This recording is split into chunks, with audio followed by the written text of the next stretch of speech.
El descenso del espíritu. X. Mover el punto de encaje. Un par de días más tarde, don Juan y yo emprendimos un viaje a las montañas. Explicó que había decidido ir a un lugar especial, que creara un ambiente apropiado en donde explicarme algunos aspectos complejos de la maestría del estar consciente de ser. Habitualmente don Juan prefería ir a la cordillera del oeste, que además estaba más cerca, pero esa vez eligió las cumbres del este. Esa cordillera era mucho más alta y estaba más lejos. A mí me parecía más siniestra, oscura e imponente. No podía sin embargo determinar si esa impresión era mía o si, de algún modo, había absorbido los sentimientos de don Juan acerca de esas montañas. Al llegar a las colinas bajas, antes de comenzar el ascenso a las empinadas cumbres, nos sentamos a descansar. Abrí la mochila que las mujeres videntes del grupo de don Juan me habían preparado y encontré un enorme pedazo de queso. Al verlo experimenté un momento de fastidio, como me sucede de costumbre, ya que el queso me ha encantado toda la vida, pero nunca me ha sentado bien. Y siempre he sido incapaz de rechazarlo. Don Juan, desde el momento que se dio cuenta de mi debilidad, hizo lo imposible por aguijonearme con ella. Al principio me sentí muy avergonzado, pero mi vergüenza disminuyó al descubrir que cuando no había queso a mi alrededor no lo echaba de menos. El problema era que los bromistas del grupo de don Juan siempre me ponían un gran trozo de queso al alcance de la mano. Y yo, por supuesto, siempre terminaba por comerlo. Termínalo en una sola sentada, me aconsejó don Juan, con un destello de malicia en los ojos. Así no tendrás que preocuparte más por el asunto. Probablemente bajo la influencia de tal consejo, tuve el enorme deseo de devorar todo el trozo. Don Juan rió tanto que, una vez más, sospeché que se había puesto de acuerdo con su grupo para tenderme una trampa. Ya más en serio, sugirió que pasáramos la noche allí, en las colinas y que tomáramos 1 o 2 días para llegar a las cumbres más altas. Yo estuve de acuerdo. De una manera muy casual, don Juan me preguntó si me había acordado de algo sobre las 4 disposiciones del acecho. Admití que había tratado, pero que me falló la memoria. ¿No recuerdas que te enseñé lo que significa no tener compasión?, preguntó. No tener compasión, lo opuesto a tenerse lástima a sí mismo. Yo no me acordaba de nada. Don Juan pareció quedarse pensando qué decir. De pronto las comisuras de su boca se dejaron caer en un gesto de fingida impotencia. Se encogió de hombros y, levantándose, caminó apresuradamente una corta distancia hasta la cima plana de una pequeña colina. Los brujos no tienen compasión, dijo, mientras nos sentábamos en el suelo rocoso. Pero ya tú sabes todo eso. Lo hemos conversado tantas veces. Después de un largo silencio dijo que continuaríamos discutiendo los centros abstractos de las historias de la brujería, pero que tenía la intención de hablar cada vez menos sobre ellos, pues se acercaba el momento en que me sería dado descubrirlos yo mismo y permitir que me revelaran su significado. Como ya te he dicho, continué, el cuarto centro abstracto se llama el descenso del espíritu o ser movido por el intento. La historia cuenta que, a fin de revelar los misterios de la brujería al hombre del que hemos estado hablando, fue necesario que el espíritu descendiera. El espíritu eligió un momento en que el hombre estaba distraído, con la guardia baja y, sin mostrar piedad alguna, dejó que su presencia moviera, por sí misma, el punto de encaje de ese hombre a una determinada posición. Una posición que los brujos describen como el sitio donde uno pierde la compasión o el sitio donde no hay piedad. Puesto que el hombre de nuestra historia perdió allí la compasión, el no tener compasión se convirtió en el primer principio de la brujería. El primer principio nunca debe confundirse con el primer efecto del aprendizaje de brujería, que es el moverse desde la conciencia normal a la conciencia acrecentada. No comprendo lo que trata usted de decirme, me quejé. Lo que quiero decir es que, según todas las apariencias, el moverse de un estado de conciencia al otro es lo primero que le ocurre a un aprendiz de brujo, replicó. Por consiguiente es natural para un aprendiz asumir que el movimiento del punto de encaje es el primer principio de la brujería. Pero no es así. El primer principio de la brujería es el no tener compasión. Pero ya hemos hablado anteriormente de esto. Solo estoy tratando de hacerte acordar. En ese momento pude sinceramente haber dicho que no tenía ni la menor idea de lo que don Juan decía, pero también pude haber dicho que tenía la extraña sensación de que lo sabía muy bien. Acuérdate de la primera vez que te hablé de no tener compasión, me instó. Acordarse tiene que ver con el movimiento del punto de encaje. Esperó un momento para ver si yo seguía o no su sugerencia. Como era obvio que yo no podía hacerlo, continuó con su explicación. Dijo que por misterioso que fuera el moverse a la conciencia acrecentada solo hacía falta la presencia del espíritu para lograrlo. Comenté que ese día o bien sus enseñanzas eran extremadamente oscuras o yo estaba terriblemente denso, pues no podía seguir sus pensamientos en absoluto. Respondió, con mucha firmeza, que mi confusión no tenía la menor importancia y que lo único significativo era el que yo comprendiera que un mero contacto con el espíritu bastaba para facilitar el movimiento del punto de encaje. Ya te he dicho que el nahual es el conducto del espíritu, prosiguió. Hay dos razones por las que el nahual puede dejar que el espíritu se exprese a través de él. Una es porque pasa toda su vida redefiniendo impecablemente su vínculo de conexión con el intento, y la otra es porque tiene más energía que el hombre común y corriente. Por ello, lo primero que experimenta un aprendiz de brujo es un cambio en su nivel de conciencia, un cambio provocado simplemente por la presencia del nahual. En realidad, no hay, ni se necesita ningún procedimiento para mover el punto de encaje. El espíritu toca al aprendiz a través del nahual y su punto de encaje se mueve. Así es de simple. Le dije que sus aseveraciones me eran muy inquietantes, porque contradecían lo que yo difícilmente había aprendido a través de mi experiencia personal. Que la conciencia acrecentada era posible gracias a una maniobra sofisticada, aunque inexplicable, que don Juan llevaba a cabo para guiar mi percepción. A lo largo de mis años de relación con él, una y otra vez me había hecho entrar en la conciencia acrecentada golpeándome la espalda.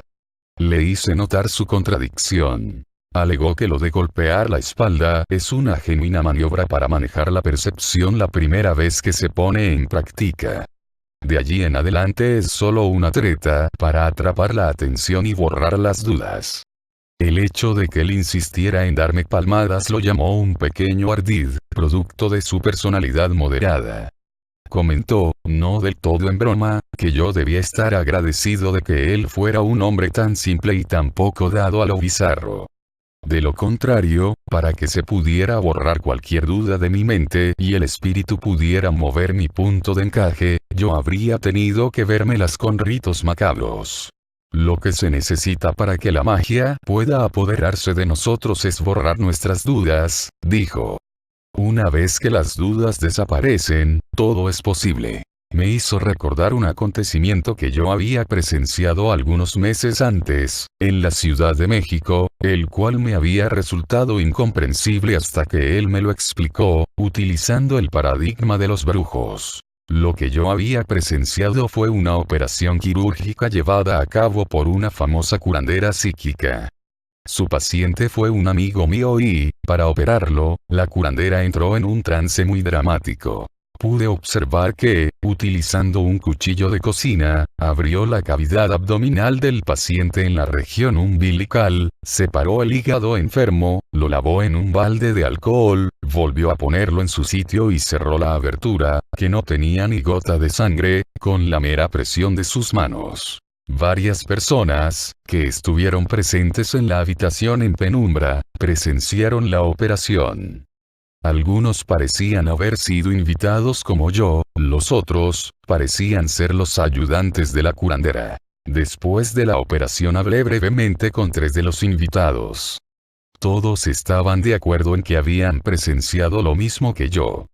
Cuando hablé con mi amigo, el paciente, me contó que él solo había sentido un dolor constante, pero no fuerte, en el estómago y una sensación de ardor en el lado derecho. Le había relatado todo esto a don Juan y hasta me atreví a dar una explicación cínica.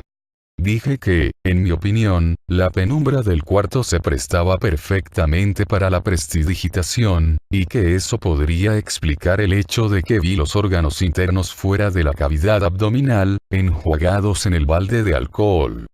Por otro lado, el impacto emocional causado por el dramático trance de la curandera, que también me pareció un truco, ayudó a crear entre los presentes una atmósfera de fe casi religiosa. De inmediato don Juan señaló que esto era una opinión cínica en vez de una explicación cínica, pues no explicaba el hecho de que mi amigo se hubiera recuperado de su enfermedad. Don Juan propuso entonces una explicación basada en el conocimiento de los brujos. Dijo que todo el acontecimiento se basaba en el hecho, incomprensible para la razón, de que la curandera fuese capaz de mover el punto de encaje del exacto número de personas en el cuarto. El único truco, si así se le podía llamar, era que el número de personas no excediera el que ella podía manejar. Su dramático trance y el histrionismo consiguiente eran, según don Juan, o bien artificios conscientemente usados para atrapar la atención de los presentes o maniobras dictadas por el espíritu mismo, para ser usadas conscientemente. Como fuese, constituían el medio más apropiado para que la curandera pudiera fomentar la unidad de pensamiento necesaria para borrar dudas en los presentes, y así forzarlos a entrar en la conciencia acrecentada. Abrir el cuerpo con un cuchillo de cocina y extraer los órganos internos no fue prestidigitación, afirmó don Juan. Fue algo auténtico y real.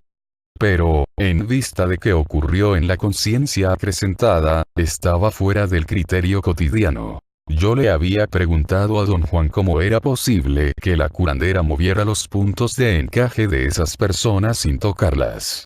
Su respuesta fue que el poder de la curandera, ya fuera un don o un estupendo logro, era servir de conducto al espíritu. Era el espíritu y no la curandera, dijo, el que había movido esos puntos de encaje. Cuando tú me contaste la historia de la curandera, dijo don Juan, te expliqué, aunque tú no comprendiste ni una sola palabra, que el arte y el poder de esa mujer consistían en borrar las dudas de los presentes. Al hacer eso, ella podía permitir que el espíritu moviera sus puntos de encaje. Una vez que esos puntos estaban en una nueva posición, todo era posible. Habían entrado en el reino donde los milagros son cosas de todos los días. Aseguró que la curandera debía de ser también bruja. Dijo que si yo hacía un esfuerzo por recordar la operación, vería que ella había mostrado no tener compasión con los presentes, especialmente con el enfermo. Le repetí lo que me acordaba de la sesión. Tanto el timbre como el tono de la voz, seca y femenina de la curandera, cambiaron dramáticamente cuando entró en trance. Su voz se volvió ronca y profunda, como la de un hombre. Fue esa voz la que anunció que el espíritu de un guerrero de la antigüedad precolombina se había posesionado del cuerpo de la curandera. Una vez que el anuncio fue hecho, la actitud de la mujer cambió dramáticamente. Estaba poseída. Absolutamente segura de sí misma procedió a operar con total certidumbre y firmeza. En vez de decir que tenía certidumbre y firmeza, comentó don Juan, yo preferiría decir que esa curandera, a fin de crear un ambiente adecuado para la intervención del espíritu, no tuvo compasión. Aseveró que sucesos difíciles de explicar, como esa operación, eran en realidad muy simples. Lo que los tornaba difíciles era nuestra insistencia en analizarlos con pensamientos cotidianos. Si no pensábamos, todo resultaba claro. Si no pensamos... Pero eso, es absurdo, don Juan, dije, con toda sinceridad. Le recordé que él mismo exigía que todos sus aprendices pensaran en serio. Hasta criticaba a su propio maestro por su flaqueza de pensamiento. Por supuesto que insisto en que todos cuantos me rodean piensen con claridad, dijo. Pero también explico, a quien me quiera escuchar, que el único modo de pensar con claridad es no pensar en absoluto. Yo creía que tú comprendías esa contradicción de la brujería. Casi a gritos lo acusé de hablar en acertijos. Riendo a carcajadas, se burló de lo que él llamó mi compulsiva necesidad de defenderme. Luego explicó que, para los brujos, había dos maneras de pensar. Una era la manera normal y cotidiana, regida por la posición usual del punto de encaje. Una manera que dejaba todo en una gran oscuridad y producía pensamientos poco claros que no servían para mucho. La otra era una manera de pensamientos precisos, funcional y económica que dejaba muy pocas cosas sin explicar. Don Juan comentó que para que cesara la manera normal de pensar era indispensable mover el punto de encaje. O era indispensable hacer cesar la manera normal de pensar para así permitir que el punto de encaje se moviera. Aseguró que si uno encaraba sin pensamientos esta aparente contradicción, no era contradicción en absoluto. Quiero que te acuerdes de algo que hiciste en el pasado, dijo. Debes acordarte de un movimiento especial de tu punto de encaje. Para acordarte, como yo quiero que lo hagas, tienes que dejar de pensar pensamientos normales. Entonces predominará la otra manera de pensar, la que produce pensamientos claros y ellos harán que te acuerdes. ¿Y cómo dejo de pensar? Pregunté, aunque bien sabía lo que me iba a responder. Intentando el movimiento de tu punto de encaje, dijo. Al intento se lo llama con los ojos. Le dije a don Juan que mi mente estaba en un vaivén, fluctuando entre momentos de extremada lucidez, en que todo parecía cristalino, y lapsos de profunda fatiga mental en los que yo no llegaba a entender lo que él decía. Trató de tranquilizarme, explicando que mi inestabilidad se debía a una ligera fluctuación de mi punto de encaje, el cual aún no se hallaba fijo en su nueva posición, alcanzada algunos años antes. La fluctuación era resultado del residuo de compasión por mí mismo que todavía existía en mí. ¿Qué nueva posición es esa, don Juan? Pregunté. Hace años, y esto es lo que quiero hacerte recordar, tu punto de encaje llegó al sitio donde no hay compasión, respondió. ¿El sitio donde no hay compasión? ¿Qué cosa es eso? Pregunté. Es el mero centro del no tener compasión. Pero tú ya sabes todo esto. Por el momento, hasta que te acuerdes, digamos solamente que el no tener compasión, siendo una posición específica del punto de encaje, se manifiesta en los ojos de los brujos. Es como una nube brillante y trémula que cubre el ojo. Los ojos de los brujos son brillantes. Cuanto mayor es el brillo, más intenso es su sentido de no tener compasión. Por ejemplo, en este momento tus ojos están opacos. Explicó que, cuando el punto de encaje se mueve al sitio donde no existe la compasión, los ojos comienzan a brillar. Mientras más firme es la fijeza del punto de encaje en su nueva posición, más brillan los ojos. Trata de acordarte de todo lo que ya sabes al respecto, me insistió. Guardó silencio por un momento. Después habló sin mirarme. Para los brujos, acordarse no es lo mismo que recordar, continuó. Recordar es cuestión del pensamiento cotidiano, cuestión de la posición habitual del punto de encaje. Acordarse, en cambio, depende del movimiento del punto de encaje. La recapitulación de sus vidas, que hacen todos los brujos, es la clave para mover el punto de encaje. Los brujos inician la recapitulación pensando, recordando los actos más importantes de sus vidas. De simplemente pensar en ellos pasan a verdaderamente estar en los eventos mismos, pasan a revivirlos. Cuando logran eso, revivir los eventos mismos, han movido, en efecto, el punto de encaje al sitio preciso en el que estaba cuando ocurrió el evento que están reviviendo. Revivir totalmente un acontecimiento pasado, mediante el movimiento del punto de encaje, es lo que los brujos llaman acordarse. Me miró fijamente por un momento, como tratando de asegurarse de que yo lo escuchara. Nuestros puntos de encaje están en constante movimiento, explicó. Son movimientos imperceptibles.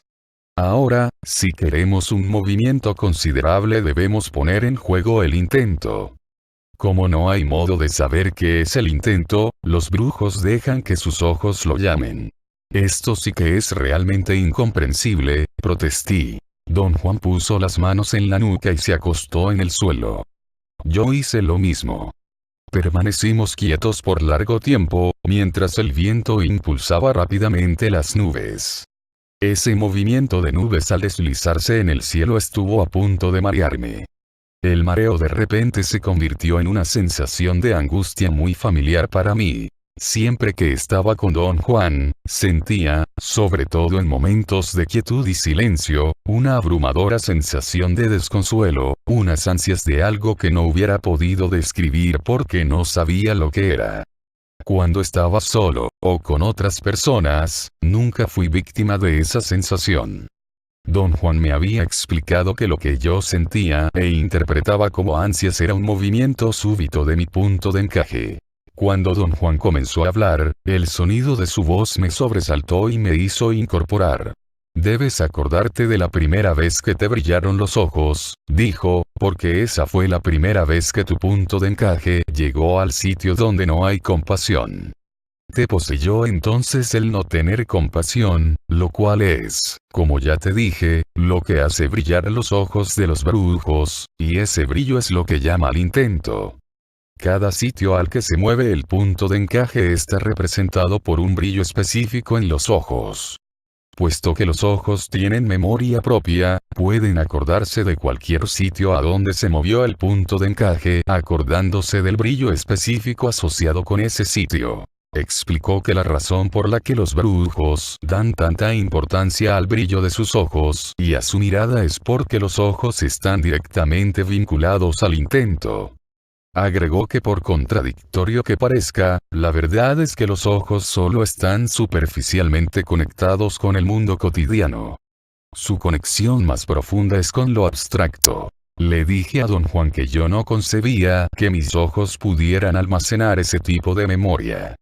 Don Juan contestó que las posibilidades del hombre son tan vastas y misteriosas que los brujos, en vez de pensar en ellas, prefieren explorarlas, sin esperanzas de entenderlas jamás. Pregunte si los ojos de un hombre común y corriente también están afectados por el intento. Por supuesto. Exclamó. Tú sabes todo esto. Pero lo sabes en un nivel tan profundo que es conocimiento silencioso.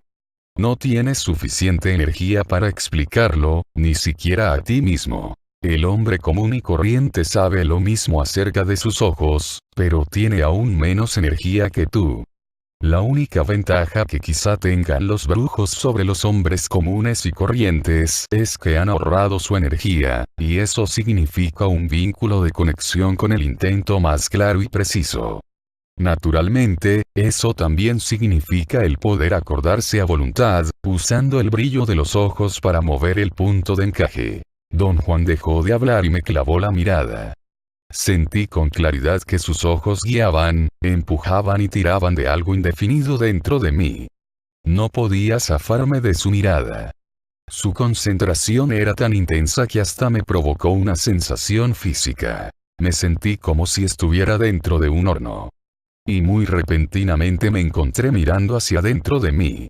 Era una sensación muy parecida a la de dejarse llevar por una distraída fantasía mental, pero con una diferencia muy extraña. Yo tenía una intensa conciencia de mí mismo y una falta total de pensamientos. Supremamente consciente de mí mismo, yo miraba hacia la nada que existía dentro de mí. Con un esfuerzo gigantesco, me arranqué de esa nada y me puse de pie. ¿Qué me está usted haciendo, don Juan? Pregunté alarmado. A veces eres absolutamente insoportable, respondió. Me enfurece el modo como desperdicias tu energía. Tu punto de encaje estaba justo en el sitio más ventajoso para hacerte acordar de lo que quisieras y qué es lo que haces. Lo desperdicias para preguntarme qué te estoy haciendo. Me sentí. Estaba realmente avergonzado. Don Juan sonrió. Pero el ser cargoso y a veces inaguantable es tu mayor ventaja, agregó. ¿Por qué habría yo de quejarme? Los dos estallamos en una fuerte carcajada. Era un chiste entre él y yo. Años atrás, yo me había sentido profundamente conmovido y al mismo tiempo muy confuso por la tremenda dedicación que don Juan ponía en ayudarme. No lograba imaginar por qué me demostraba tanta bondad, era evidente que yo no le hacía falta en absoluto. Por lo tanto, no lo hacía por interés. Pero yo había aprendido, a través de las duras experiencias de la vida, que nada es gratis y, al no poder imaginar qué recompensa esperaba don Juan, me sentía muy intranquilo. Un día le pregunté, sin más ni más y en tono, muy cínico, qué sacaba él de nuestra asociación. Dije que no había podido adivinarlo. Nada que tú puedas comprender, respondió. Su respuesta me enojó. Le dije, belicoso, que yo no era estúpido y que por lo menos él podía hacer el esfuerzo de explicármelo. Bueno, déjame decirte tan solo que, aunque podrías comprenderlo, lo seguro es que no te va a gustar, replicó, con esa sonrisa que siempre tenía cuando me estaba tendiendo una trampa. Verás, la verdad es que quiero ahorrarte eso. Mordí el anzuelo. Insistí en que me lo dijera. ¿Estás seguro de que quieres saber la verdad? Me preguntó, a sabiendas que yo jamás diría que no. Por supuesto que quiero saber qué es lo que usted se trae, contesté, en tono cortante. Se echó a reír como si se tratara de un chiste. Cuanto más reía, mayor era mi enfado. No le veo nada de divertido a todo esto, dije. A veces, es mejor no entrometerse con la verdad, dijo. La verdad, en este caso, es como un bloque de piedra al pie de un gran montón de cosas. Digamos una piedra angular. Si la sacamos, tal vez no nos gusten los resultados. A lo mejor, el gran montón de cosas se viene abajo. Yo prefiero evitar eso. Volvió a reír. Sus ojos, brillando de picardía, parecían invitarme a seguir con el tema. Y yo insistí en saber. Traté de mostrarme sereno, pero persistente. Bueno, si eso es lo que quieres, dijo, con el aire de quien se ha dejado persuadir. Primeramente, me gustaría decir que todo cuanto hago por ti es gratis. No tienes que pagar nada. Como tú bien lo sabes, he sido impecable contigo. Y mi impecabilidad contigo no es una inversión. No lo hago por interés. No te estoy preparando para que me cuides cuando esté demasiado viejo para cuidarme solo. Pero sí saco de nuestra relación algo de incalculable valor. Una especie de recompensa por tratar impecablemente con esa piedra angular que he mencionado. Y lo que saco es justamente lo que quizá tú no vas a comprender o no te va a gustar. Paró de hablar y me miró con fijeza, jugando con el malévolo destello de sus ojos. Dígamelo de una vez, don Juan. Exclamé, irritado por sus tácticas dilatorias. Quiero que tengas bien en cuenta que te lo digo debido a tu insistencia, dijo sonriendo. Volvió a hacer otra larga pausa. Para entonces yo estaba echando humo. Si me juzgas por mi modo de ser contigo, continuó, tendrás que admitir que he sido un dechado de paciencia y consistencia. Pero lo que tú no sabes es que, para lograr eso, he tenido que luchar como nunca he luchado en mi vida. A fin de estar contigo, he tenido que transformarme diariamente, conteniéndome a base de penosísimos esfuerzos. Don Juan tuvo razón. No me gustó lo que decía. No quise quedar mal y traté de bromear. ¿A poco va usted a decir que soy inaguantable? Dije y mi voz me sonó asombrosamente forzada. Claro que eres inaguantable, dijo él, con expresión seria. Eres mezquino, caprichoso, porfiado, dominante y vanidoso. Eres malgeniado, tedioso y desagradecido. Tienes una inagotable capacidad para los vicios. Y lo peor, tienes una idea muy exaltada de ti mismo, sin nada con que respaldarla. Podría decir, con toda sinceridad, que tu sola presencia me da ganas de vomitar. Quise enojarme. Quise protestar, quejarme de que él no tenía derecho a hablarme de ese modo. Pero no pude pronunciar una sola palabra. Estaba destrozado. Me sentí aturdido. Mi expresión debió ser muy notable, pues don Juan estalló en tal carcajada que pareció estar a punto de ahogarse. Te advertí que ni te iba a gustar ni lo ibas a entender, dijo. Las razones del guerrero son muy simples, pero de extremada finura. Rara vez tiene el guerrero la oportunidad de ser genuinamente impecable pese a sus sentimientos básicos. Tú me has dado tal inigualable oportunidad. El acto de dar, libre e impecablemente, me rejuvenece, renueva en mí la idea de lo maravilloso. Lo que obtengo de nuestra relación es en verdad algo de tan incalculable valor para mí que estoy irremediablemente endeudado contigo. Sus ojos brillaban sin picardía. Don Juan empezó a explicar lo que había hecho. Soy el nahual. Moví tu punto de encaje con el brillo de mis ojos, dijo, como si no tuviera importancia. Los ojos de todos los seres vivientes pueden mover el punto de encaje, sobre todo si están enfocados en el intento. Bajo condiciones normales la gente enfoca los ojos en el mundo, en busca de comida, de refugio, de protección. Me tocó el hombro. O en busca de amor, agregó, prorrumpiendo en una fuerte carcajada. Don Juan se burlaba constantemente de mi búsqueda de amor. Nunca olvidó una respuesta ingenua que le di cierta vez al preguntarme él qué buscaba yo en la vida. Un momento antes, me había estado guiando hacia la admisión de que yo no tenía metas claras en mi vida. Bramó de risa al oírme decir que yo buscaba amor. Un buen cazador hipnotiza a su presa con los ojos, prosiguió. Es una extraña paradoja, la del cazador. El cazador mueve con la mirada el punto de encaje de su presa, y sin embargo, sus ojos están enfocados en el mundo, en busca de comida. Le pregunté si los brujos podían hipnotizar a la gente con la mirada. Riendo entre dientes, dijo que en realidad lo que yo quería saber era otra cosa. Si podía hipnotizar a las mujeres con mi mirada, pese a que mis ojos no estaban enfocados en el intento, sino en el mundo, en busca de amor. Lo que te interesa es la paradoja del cazador, dijo entre carcajadas. Pero luego agregó, en serio, que la válvula de seguridad de los brujos consistía en que, cuando llegaban a enfocar sus ojos en el intento, ya no les interesaba hipnotizar a nadie. Pero, para mover con el brillo de sus ojos el punto de encaje propio o uno ajeno, continuó, los brujos tienen que ser despiadados. Es decir, deben estar familiarizados con el sitio donde no hay compasión. Esto es en especial cierto para los nahuales. Dijo que cada nahual desarrolla una forma específica de no tener compasión.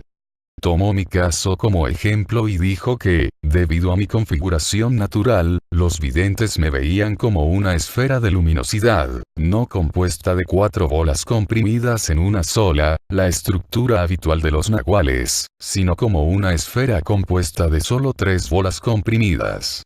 Esa configuración me hacía ocultar automáticamente mi falta de compasión tras la máscara de un hombre que se entrega fácilmente a todo. Los nahuales son muy engañosos, continuó. Siempre dan la impresión de ser lo que no son, y lo hacen tan bien que todo el mundo les cree, hasta los que mejor los conocen. Realmente no comprendo por qué dice usted que soy engañoso, don Juan, protesté. Te presentas como un hombre que se da a todo, dijo. Das la impresión de ser generoso, de tener gran compasión. Y todo el mundo está convencido de tu autenticidad. Hasta jurarían que eres así. Pero así es como soy. Exclamé con absoluta sinceridad. Don Juan se dobló en dos de risa. El rumbo que estaba tomando la conversación era desastroso y quise poner las cosas en claro. Aseguré, con vehemencia, que yo era sincero en todo cuanto hacía. Lo desafié a que me diera un ejemplo de lo contrario y él me dio uno. Dijo que yo, compulsivamente, trataba a la gente con una generosidad injustificada, dando una falsa imagen de mi desenvoltura y franqueza. Yo argumenté que esa franqueza era mi modo de ser, pero él me replicó con una pregunta. ¿Por qué exigía yo siempre a la gente con quien trataba, sin decirlo abiertamente, que se dieran cuenta de que yo los engañaba? Le respondí que él estaba errado y él, riéndose como lo hacía cada vez que me acorralaba, señaló el hecho de que, cuando no captaban mi juego y daban por auténtica a mi supuesta franqueza, me volvía contra ellos con la misma fría falta de compasión que trataba de ocultar. Sus comentarios me causaron una gran inquietud, pues no podía refutarlos. Guardé silencio. No quería mostrarme ofendido, pero mientras me preguntaba a mí mismo qué podía decir, él se levantó y echó a andar, alejándose. Lo detuve, sujetándolo por la manga. Fue por mi parte un movimiento espontáneo, que me sorprendió. Don Juan volvió a sentarse con expresión asombrada. No quiero ser grosero, dije, pero necesito saber más de esto.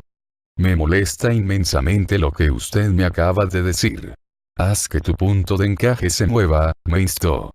Muchísimas veces hemos hablado de las máscaras de los nahuales y del no tener compasión. Acuérdate. Y todo te será claro. Me miraba con franca expectativa. Debió de haber notado que yo no podía acordarme de nada, pues continuó hablando sobre las diferentes maneras en que los nahuales escondían su falta de compasión.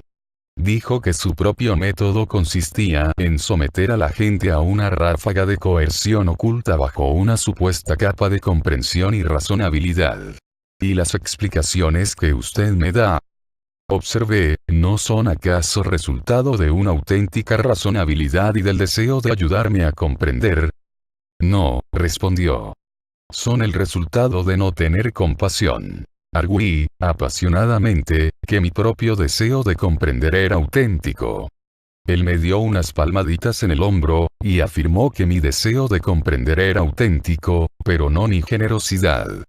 Dijo que los nahuales ocultan automáticamente el no tener compasión, aun contra su voluntad. En tanto que escuchaba su explicación, tuve la peculiar sensación, en lo recóndito de mi mente, que en algún momento habíamos discutido en todo detalle el concepto de no tener compasión. Yo no soy hombre racional, prosiguió, mirándome a los ojos. Solo aparento serlo debido a que mi máscara es así defectiva. Lo que a ti te parece razonabilidad es simplemente mi indiferencia a mi propia persona. El no tener compasión no es otra cosa que la total falta de compasión por uno mismo. En tu caso, como disimulas con falsa generosidad el no tener compasión, pareces tranquilo y franco. Pero en realidad, eres tan generoso como yo soy razonable. Ambos somos un fraude. Hemos perfeccionado el arte de ocultar el hecho de que no sintamos compasión. Dijo que su benefactor lo ocultaba tras la fachada de un bromista despreocupado, cuya irreprensible necesidad era jugarle pasadas a cuantos se le acercaban. La máscara de mi benefactor era la de un hombre feliz y apacible, a quien nada en el mundo lo afligía o lo preocupaba, continuó don Juan. Pero bajo esa máscara él era, como cualquier otro nahual, más frío que el viento del Ártico. Usted no es frío, don Juan, dije, con sinceridad. Claro que sí, insistió. Es lo efectivo de mi máscara lo que te da la impresión de que no lo soy. Pasó a explicar que la máscara del nahual Elías consistía en una desquiciante minuciosidad y exactitud, en lo referente a los detalles, con lo que creaba una falsa impresión de atención y meticulosidad. Sin dejar de mirarme mientras me hablaba, empezó a describir la conducta del nahual Elías. Y tal vez porque me observaba con tanta atención, no pude concentrarme en absoluto en lo que me estaba diciendo. Hice un esfuerzo supremo por ordenar mis pensamientos. Me estudió por un instante. Luego siguió explicando lo que era el no tener compasión, pero yo le dije que su explicación ya no me hacía falta. Me había acordado. No mucho después de haber iniciado mi aprendizaje logré, por mis propios medios, un cambio en mi nivel de conciencia. Mi punto de encaje llegó entonces a la posición llamada el sitio donde no hay compasión.